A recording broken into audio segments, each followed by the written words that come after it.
السلام علیکم ورحمۃ اللہ وبرکاتہ۔ ناظرین استقبال ہے، سواگت ہے آپ کا viral news live studio Jalgaon Maharashtra India میں آپ کا میزبان مفتی محمد ہارون ندوی۔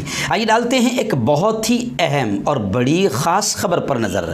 جی ہاں ناظرین، اس وقت ہم اور آپ جانتے ہیں کہ لاک ڈاؤن کی میعاد مدت جو ہے بڑھا دی گئی ہے۔ یقیناً کافی پریشانی آپ اور ہم سب محسوس کر رہے ہیں، لیکن یہ ساری چیزیں ہماری اپنی حفاظت، ہماری اپنی سیکورٹی کے لیے کی جا رہی ہے، اور ایسے وقت میں پھر مفتیان کرام آپ سے اپیل کر رہے ہیں کہ آپ اس کا پالن کریں۔ آئیے سنتے ہیں مفتی خالد رشید دارالعلوم لوناواڑ گجرات نے کیا اپیل کی ہے۔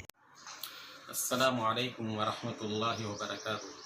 میں مفتی خالد رشید نائب مفتی دارالعلوم لوناواڑا ضلع مہی ساگر گجرات تمام بھائیوں سے اپیل کرتا ہوں کہ کورونا وائرس میں مبتلا ہونے سے بچانے کے لیے حکومت کی طرف سے جو لاک ڈاؤن کا حکم دیا گیا ہے اس کا پوری پابندی کے ساتھ ہم خود بھی عمل کریں اور اپنے پریوار کو بھی عمل کروائیں۔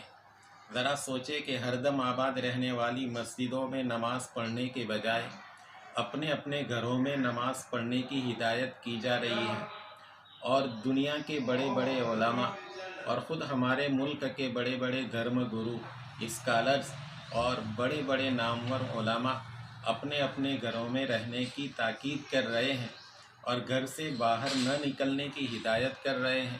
لہذا ہماری ذمہ داری بنتی ہے کہ اس موقع پر پوری پابندی کے ساتھ عمل کر کے پرشاسن کا ساتھ دیں۔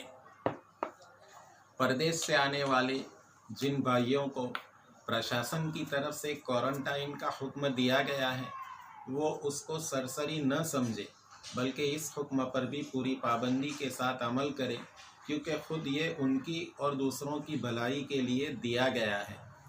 اگر اس موقع پر ہم پرشاسن کا ساتھ نہیں دیتے تو یہ ہماری بدنامی کا کارن بن سکتا ہے۔ لہذا تمام احباب سے میری دوبارہ اپیل ہے کہ لاک ڈاؤن کے حکم کا مکمل پابندی کے ساتھ پالن کرے، اور اس پالن کرنے کو نیک کام سمجھتے ہوئے پوری پابندی کے ساتھ اس پر عمل کرے۔ السلام علیکم ورحمۃ اللہ وبرکاتہ۔